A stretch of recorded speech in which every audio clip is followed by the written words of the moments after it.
Sa fi an seo tá mé ag taspóint cúpla rud eile díobh. Is féad le bheith eáil go bhfuil 52 ar gohfuil 68 céim ar chuid le 68 céim.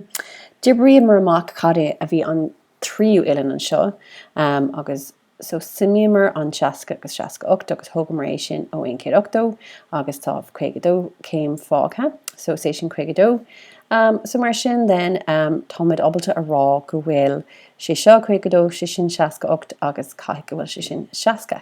So is féidir le a eáil go bhfuil an slása 35 mm idir na uileanacha 52 agus 60. So tá sé idir 52 agus 60 an seo. So sa slí sin tá uileán slása uileán ar comhbhéad le uileán slása uileán. So tá sé sin againn. So tá siad cuí. Tá siad. Ach, féicear an cás seo. Tá an 32 ar comhbhéad leis an 32, so we have uileán. Tá an 7 cm againn an seo, so sin é an 7 cm, tá 7 cm againn, agus tá 8.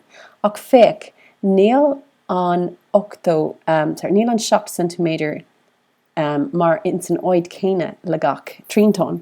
So cad a bheach sé mar an uileán eile, we have 32 agus 8, so sin 1 tógé ó 1 8.